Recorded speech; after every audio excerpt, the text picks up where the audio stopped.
My name is Aaron. I am one of the pastors at Element. If you would like to, wherever you are, you can stand with me for the reading of God's Word or just stay on your couch, whatever. But this is Acts chapter 17, verses 6 and 7. And it says, "These men who have turned the world upside down have come here also, and Jason has received them. And they are all acting against the decrees of Caesar, saying that there is another king, Jesus." Let's pray. Father, this morning I ask that you would take us and move us to a place where we understand what you are calling us to in our greater culture. The ways that we can talk about you as King and Lord of our lives, but also live as citizens of the country that we are in ways that honor who you are. Teach us to trust you and the words that you say to us, because you are good. Amen. All right, have a seat if you're standing, or just open your eyes if you're still sitting on the couch. We are 16 weeks into our trek through the second part of the book of Acts. We are looking more closely at the Apostle Paul as he goes around this Mediterranean world to spread the good news of the gospel of God rescuing us in the person of Jesus. Now, last week we looked at what happened to Paul in this place called Philippi. Philippi is a good and a bad place for Paul. In Philippi, God is doing a brand new work of the gospel. Paul gets to be part of that. And there are people coming to know who Jesus is. But there's also a bad part of this where Paul goes and he casts an evil spirit out of this young teenage slave girl. I mean, that was a good thing. But the bad part is her owners went nuts. And they found a way to have Paul beaten and thrown into jail. Not just Paul, but also his traveling companions. If you have a Bible, you can open to Acts chapter 16. Yes, I know it's backtracking. We're going to start there. Don't worry, we will get to 17. But what I wanted to do is kind of contextualize what's taking place in the scriptures today and talk about government and the gospel and what that looks like for all of us. Because there are questions that come up, especially right now under COVID-19. Staying in your home, social distancing, what does that look like? Do we go with what the government says? And there are ways to honor what God calls us to. And so I think we can look at some of those things in the scriptures today. Now, what happens in Acts 16, after Paul is beaten and thrown in jail, the very next morning, after the unfair treatment, the magistrates in Philippi send the jailer to let Paul go. Acts 16, verses 37, he says this, "But Paul said to them, 'They have beaten us publicly, uncondemned men who are Roman citizens, and have thrown us into prison. And do they now throw us out secretly? No, let them come themselves and take us out.'" And I told you last week, there's a lot of anti-Semitism in the world of Paul's time. Like a year before this, the Emperor Claudius had expelled all the Jews, which included the Christians, from Rome for a period of 12 years. And the magistrates that threw Paul in jail would have never thought that Paul or Silas could have been Roman citizens. Paul and Silas maybe even tried to claim they were, but no one was going to listen to them. Acts 16, verse 38, "The police reported these words to the magistrates, and they were afraid when they heard that they were Roman citizens. So they came and apologized to them, and they took them out and asked them to leave the city." So why do they react this way? What's actually going on here? Well, in terms of government and the gospel, I'm going to give you a little bit of history and background on what's taking place. Years before this event with Paul, way back like 70 BC, there's a Roman aristocrat, and his name is Varus. Could be Varus, but hey, winter is coming, so we're going to say Varus.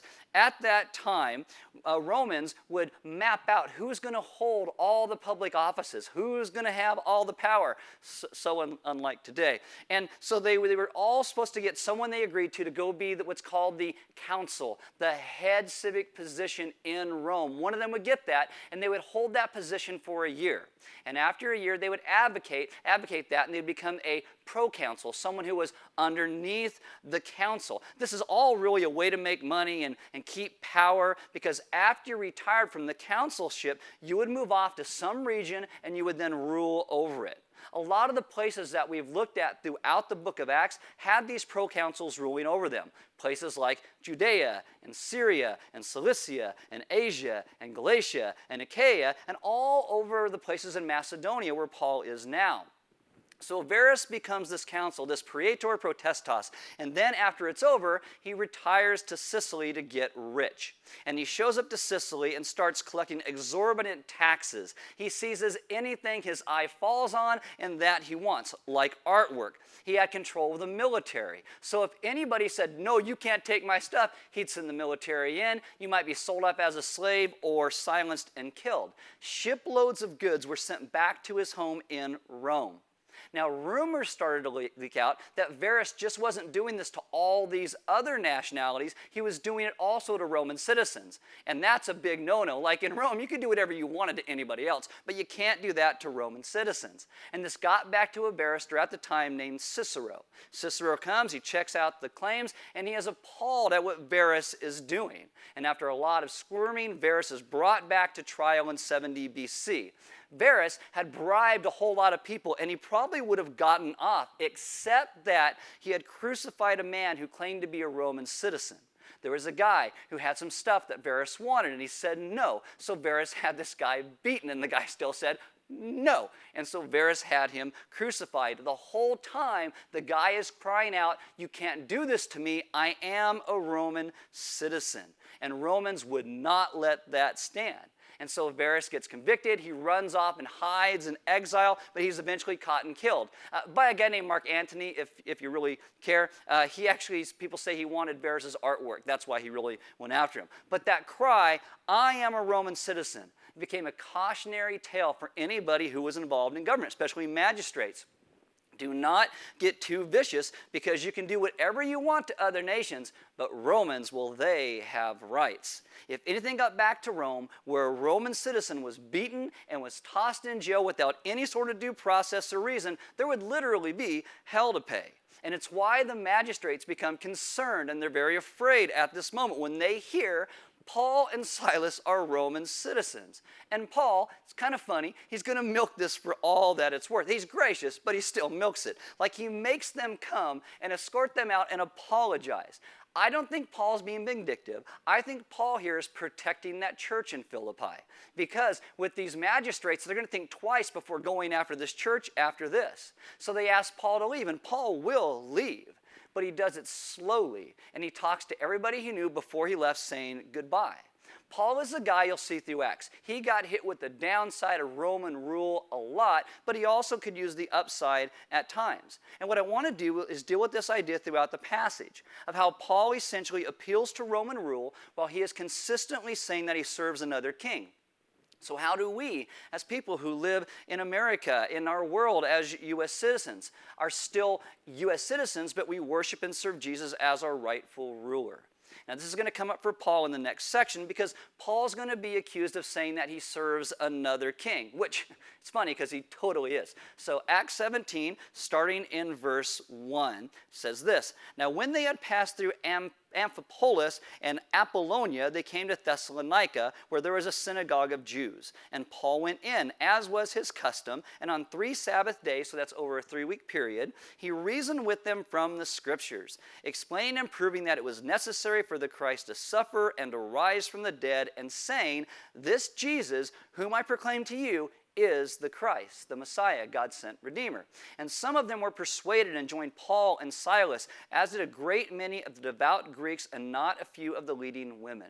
Now, as a side note, we talked about this a couple weeks ago, but when the gospel of Jesus Christ is fully preached, what you see is strong, gifted women, and also people of other ethnicities, they begin to flourish. They're drawn to it.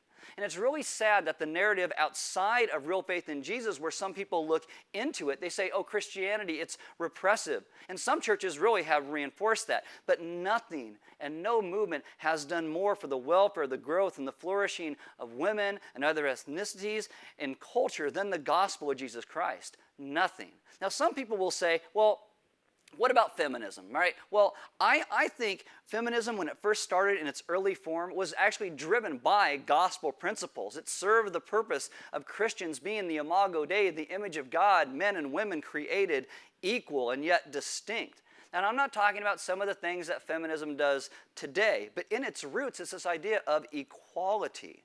And these women and these foreigners of these different ethnicities, they were intelligent and gifted.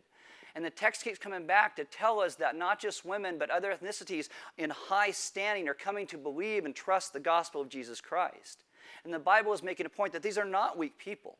They are bold, they are brilliant, and with gladness there is submission to the gospel of Jesus Christ. And I would say anywhere in the world where people are not flourishing and people are being repressed, the gospel of Jesus Christ is not being fully preached. So, verse 5 then says this, "But the Jews were jealous, and taking some wicked men of the rabble," and this would be referring to men in the marketplace, most likely non-Jews, "they formed a mob, set the city in an uproar, and attacked the house of Jason, seeking to bring them out to the crowd. And when they could not find them," that's Paul and Silas, "they dragged Jason and some of the brothers before the city authorities," before the government authorities, "shouting, 'These men who have turned the world upside down have come here also, and Jason has received them. And they are all acting against the decrees of Caesar, saying there is another king, Jesus.' And the people and the city authorities were disturbed when they heard these things." And this goes back to what we talked about last week and the disturbance in these cities. "And when they had taken money as security from Jason, like this is bail money, and the rest, they let them go."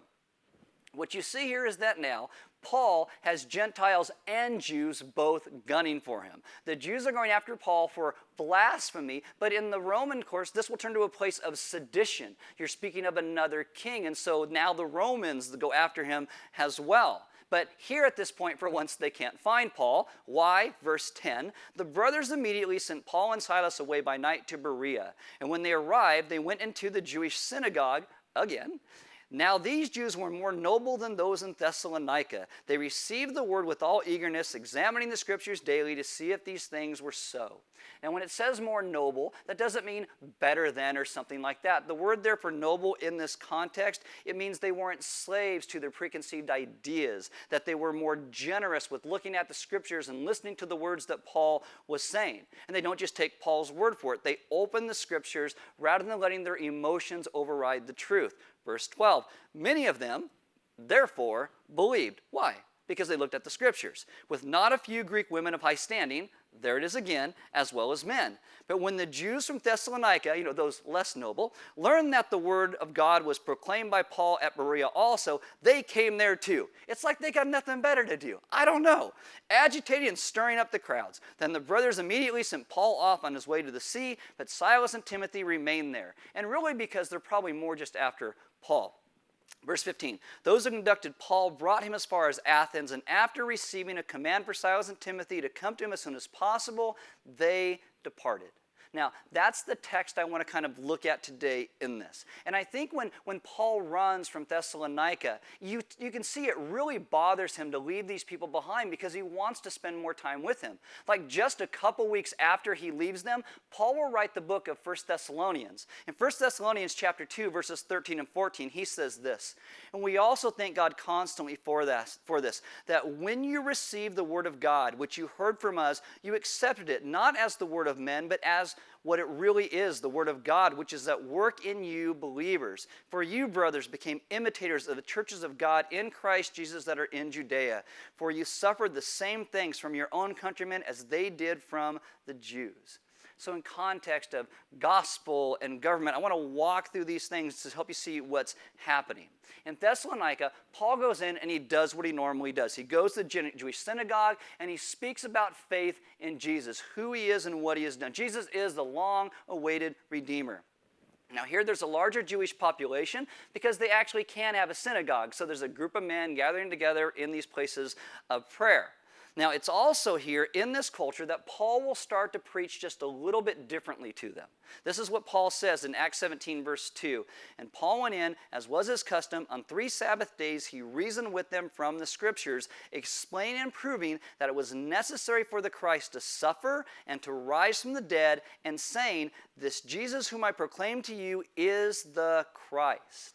Now, when Paul originally goes into synagogues, when you see this in Acts 13, 14, 15, he goes in and he talks about how Jesus fulfilled all of God's promises. He is the great Redeemer. And you see Paul probably does this here too, but he also starts now talking about Jesus as the suffering Savior.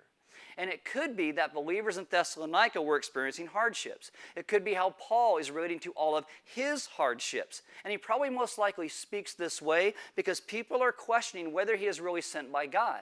Because if you're sent by God and God is blessing you, surely you wouldn't have all of this trouble. And in the same way, it's really even bigger with their questions, because their questions would be like, well, if Jesus really is God's Messiah, if Jesus is God's Redeemer and God sent Jesus into the world, well, God couldn't allow such a thing as death, crucifixion, to happen to his promised Redeemer. How could God ever be served by people who love him enduring any hardship whatsoever? And these are questions that people ask today, especially with us stuck in our homes and things like that. Now, Paul is aware of all of those questions, so what he does is he takes them off of the board right at the start. He begins teaching them the scriptures, probably like Isaiah 53, that, by his wounds we are healed, that God's Redeemer is going to be crucified and cut off. Genesis 22, where Abraham and Isaac are going to offer a sacrifice, and that sacrifice was going to be Isaac, and God provides a ram instead of Isaac. He probably talks about how Israel starts off in slavery in Egypt, and God leads them out. But then they go and they wander in the wilderness for 40 years before they enter the promised land. Paul probably talks about the city of Jerusalem, their great city, which was destroyed. And then God's people get taken off into Babylon, into captivity. But they will be brought back again. And their city is rebuilt. And they start rebuilding their temple again. That the exile wasn't final, even though they probably all thought it was. And there's all of these themes that were about suffering and vindication and disaster and reversal and death and resurrection. I think Paul takes all of that now and said, if that is the story and all the messianic prophecies fit into that story, then it's only logical that Jesus, crucified by the Roman government, was really risen and he really is the Christ. A lot of the reasons why a lot of Jewish people did not want to believe is they didn't want to understand the story that God's people can actually suffer. What they wanted to think is that God blesses us and we're just the blessed people in the world. But God is always telling his people, I'm blessing you to go out and be a blessing. Today, this is still true. People don't want to believe in God when they go through hardships in their life. But in these places, some were persuaded. And we get told that Jews and Gentiles both believed. Now, those that didn't believe were a lot like how Paul started his journey. Paul is zealous for God, and he thought God's honor is being diminished. And so Paul wants to go out and stop this movement called Christianity. And the Jews are the same thing. No one is like, how would God come in the flesh and die for his people and resurrect? That just wouldn't happen. It sounds so ridiculous. And it still sounds ridiculous to a lot of people today. Now, when it says here that the Jews were jealous, it could mean that they were jealous because people were listening to Paul. But much more likely, it's that they were jealous for God. It's a righteous indignation. In their mind, Paul is speaking blasphemy about God, the law of Moses, that especially even Greeks and Gentiles were now welcomed into the family of God just as much as a Jewish person. And they, in their minds, probably had good motives, like many times we do when we sometimes do something stupid. And they start to cause a disturbance.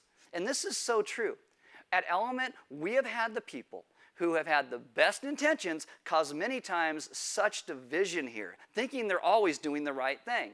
There are really good churches who have gone through church splits, both sides thinking that they are doing the right thing in the midst of it. They have the best intentions in their heart.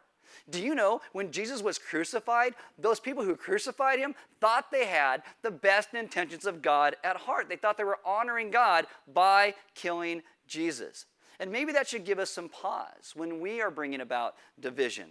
What is interesting is that the Jews who are against Paul don't even see the irony when they go into the marketplace and get some non-Jews to go and start a riot to try and get Paul. They go to this guy of a house named Jason. And don't worry if you haven't heard about Jason. He's new in the text. But this is really how you know Luke's story is real.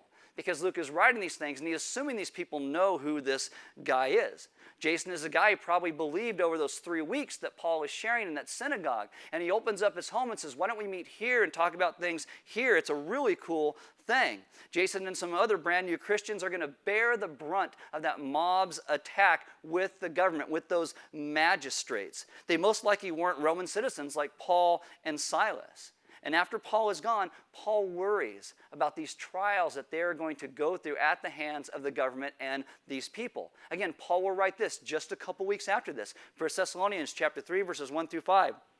Therefore, when we could bear it no longer, we were willing to be left behind at Athens. We're going to talk about that next week, actually. And we sent Timothy, our brother and God's co-worker in the gospel of Christ, to establish and exhort you in your faith, that no one be moved by these afflictions. For you yourselves know that we are destined for this. It's not always meant to be easy. For when we were with you, we kept telling you beforehand that we were to suffer affliction, just as it had come to pass. And just as you know, for this reason, when I could bear it no longer, I sent to learn about your faith for fear that somehow the tempter had tempted you and our labor would be in vain. And again, I think this is why Paul starts speaking in all these places about Jesus being the suffering Redeemer, the suffering Messiah. He knew that there were people and places in the empire that most likely would not want to listen to God's people. They would not want to hear what they had to say, and they would take them probably to the government authorities when they say Jesus is Lord and want to get them arrested or crucified themselves. The mob, what they say when they go to Jason's house, it lets you know that Christianity is actually spreading. It says, these men who have turned the world upside down have come here also. One of our elders, Mike Harmon, always says, it's not they're turning the world upside down, they're turning it right side up again. That's what they're doing here. And this is really true because everybody knew the story at this point. It's like Christianity, it really seems to be spreading. It's not just some new religious experience like how our culture speaks about it. It's the announcing to the world that our Creator is setting everything right again in the person of Jesus. This is what they say. They are all acting against the decrees of Caesar. There probably was a lot of those decrees, but the big one is saying that there is another king, Jesus. And you know what? That's exactly right. That's what they are saying. But it's not another king. It is the only true king. It's actually a true accusation. I mean, think about this. Because here, they really are getting the message. These people who don't believe, they get it. They're saying Jesus is Lord. And if Jesus is Lord, what does that mean? Well, it means Caesar isn't Lord. The fundamental decree of the Romans that the government required people to say was, Caesar is Lord. In Rome, you could be any religion you wanted to. The government was cool with that as long as you also worship Caesar as Lord. And once a year, you would go into the temple of Caesar and you would burn incense to his name because he's the embodiment of Rome, the glory of Rome. Going against him is committing treason. And the problem is, Christians wouldn't worship Caesar. Only Jews got an exemption. This goes back to the Hasmoneans. There's all kind of history in that. But just the Jews started eventually then saying that, no, those Christians, they're not really Jews. And so then the Roman government takes a deeper look and find all these people who call themselves Christians not worshiping all these different gods, but Jesus. And they could really care less in the end about Caesar. It's an offense. It's a declaration of war against that government. Who are these petty, small people with their civic structures poking Rome in the eyeball? And really, it's why widespread persecution against Christians starts to break out in the Roman Empire. It becomes inevitable. And it could be where society where we live goes one day. Because it's going to come to a place where it says, how dare any Christian have a view of the world that doesn't conform to what our society says is acceptable? I think it's coming. But Christianity, what it does is it takes a step further than this, even in that culture, and it boldly proclaims and doesn't stop that Jesus is Lord. Romans 10:9, if you confess with your mouth that Jesus is Lord and believe in your heart that God raised him from the dead, you will be saved. And when you proclaim that, it brings hardships. So how does Paul remain a loyal Roman citizen, claiming the protections and rights afforded to him as a Roman citizen, yet also proclaiming Jesus as another king? And I don't have all the answers for you this morning, but I think it's a good thing I can talk through a couple maybe points of this and help you to start to ask some good questions in it, especially in the midst of our culture. The first one is this. N.T. Wright talks about looking at this proclamation in the ancient world really more as it comes down to of what type of king do we see Jesus being? What type of king is he? Now, at his trial, Pilate, the Roman government authority, will ask Jesus if he is a king. In John 18, verse 36, Jesus answered, "My kingdom is not of this world. If it were, my servants would fight to prevent my arrest by the Jews. But now my kingdom is not of this realm." Now, people love this verse. We make bumper stickers that say, not of this world, and we stick them on our cars, and there's nothing wrong with that. But really, a proper rendition of what Jesus is saying in this cultural context would be not from this world. It's clear that the implication is that it's not derived from this world, it's elsewhere, but it really is for this world. Many times when we say things like, not of this world, it's like, I'm going to be taken out of here and this world's going to burn. Woohoo, we get to get out of here. That's not what Jesus is saying. Jesus is saying, my kingdom is for this world. My followers are to live for it in this world. So the accusation against Jesus and his followers is really true, but it's also a bit misleading because Jesus doesn't call his followers to take over the world like a misguided pinky in the brain. We're going to do tomorrow night brain. We're going to take over the world. Not like that at all. He calls us to lead the world to the foot of the cross and surrender of all of our lives. His kingdom comes as hearts and lives change, and heaven starts to invade our lives and the world, even when we live in the systems that we do today. Now, the second thing you got to see is how Paul talks about the government as well. In Romans 13, verses 1 and 2, Paul will say this: let every person be subject to the governing authorities, for there is no authority except from God, and those that exist have been instituted by God. Therefore, whoever resists the authorities resists what God has appointed, and those who resist will incur judgment.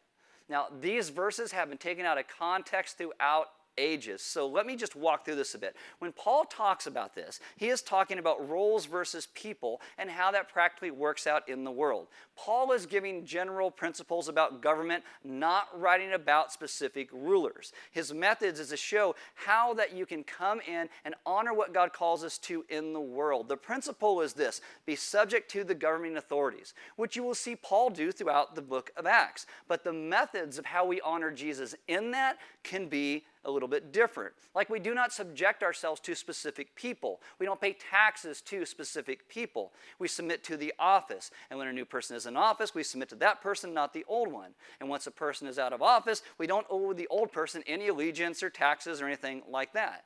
The authorities that Paul writes about are roles. They're not specific people. So for us in America, every few years, we have a presidential election. And depending on how that election goes, some people are really excited about it and some people are really irritated about it. But we're called to be a people who still show respect to the office, whether we agree with policies or not. See, my understanding as I read through the scriptures is that civil authorities are worthy of respect because of their office. Now, you can look at this a couple different ways, right? Some people love our president, some people hate our president. In California, some people love our governor, some people hate our governor. Like, hashtag not my president, hashtag not my governor, whatever. In the midst of that, we're still supposed to respect what that role in that place is, whether you care for that person or not. And so it goes for both sides. And I don't mind to turn everybody off at this point, since I just probably offended everybody on both sides of the political aisle, but it's about respecting what that position actually is. Now, on the other side of that, you have to also understand, subject to does not also mean obey. And so honor, in the sense of when Paul talks about it, is do those who deserve it, who are honorable in their integrity and their morals and the way that they serve. And so that idea, subject to, does not mean obey. Paul says we should be subject to our government not because we fear punishment if we break the law, but because we love God. And God knows our hearts. And God knows what he is doing in the world. And there will be times when things happen that we don't do, we don't follow, because it dishonors who God is and who he calls us to. But when things aren't evil and wrong, it's supposed to be more than outward compliance. It goes to our hearts and our souls. Like, think about this. Think about filling out our taxes. When you're honest, you don't fear an audit. And if you do get audited, well, you've got nothing really to hide. We have a clean conscience before God because when we fill out our taxes, God's already seen them before we ever send them in. John Calvin, in his commentary on Romans 13, says that throughout the scriptures, God uses wicked rulers as his scourge to punish the sins of the people. And that would mean his people as well. In other words, what Calvin says is many times as a people, we get the rulers that we deserve. So think about that next time you want to complain about the government a little bit. See, the idea, when governments function the way they're supposed to, they should protect law-abiding citizens. They should punish the lawbreakers. But that's not always the case because they become corrupt. But the first question we ask is not pointing the finger at them. The question needs to be, what type of citizens are we as children of God? Bob Defendaw, he wrote this once. He said, Christians comply with the law. We slow down as we pass a police car with its radar speed detection equipment. We drive carefully and lawfully when the patrol car is following us, but as soon as we are sure it's safe, we drive normally and illegally. Like, we comply, but we don't cooperate. Paul is saying, if something's not evil, you cooperate, you love them. And again, he's clear, as long as it doesn't violate what God calls us to. Paul, you'll see in Acts, he will follow the Roman law until it dishonors God. And then he stands for what God called him to. And he's willing to take what the government doled out as a result of that. Like, Paul would not say, Caesar is Lord. Paul will not stop talking about the gospel. Paul will talk about the difference between the peace that Jesus brings versus the peace that the Roman Empire said they were bringing at the end of a sword. See, the good news for us as believers in Jesus is the type of king that Jesus is. He is a rescuer. He is our Savior. And when he comes to us where we are in the systems that we are, he saves us, and yet then he leaves us in our countries as his ambassadors to speak the life-giving grace of who he is in the midst of our cultures of decay. God will take us and send us as his ambassadors to the world to speak the truth of who Jesus is. And so I think that we need to ask ourselves a couple questions this morning. We have to ask, what type of king do we think that Jesus is? Is he the kind of king that's just going to grab us and take us out of here? Or is he the type of king that rescues and saves and then sends us back into the world as his ambassadors? And then what type of people are we going to be as we live in the systems and the governmental places that we do? How are we going to be a people that speak about the good news of Jesus? How we're going to be those people is we're going to understand the gospel in everything. We're going to be a people who come to the place where we understand God's rescue of us in the midst of hardship, in the midst of adversity, in the midst of trial, in the midst of whatever it is and wherever we are. We're going to understand how God has stepped in and rescued us first. And then understand that rescue, then we're going to interact with their governmental systems as they are. And we may disagree at times, and there may be things that we really don't like, but we will do it in a way that is honorable as it honors God. That's the point, that we live out as his ambassadors in this world because he has first saved us. And I know it's a difficult time right now in the world that we're in. I feel like I've washed my hands so many times that I shouldn't have any skin left. It's driving me nuts not to be able to go out.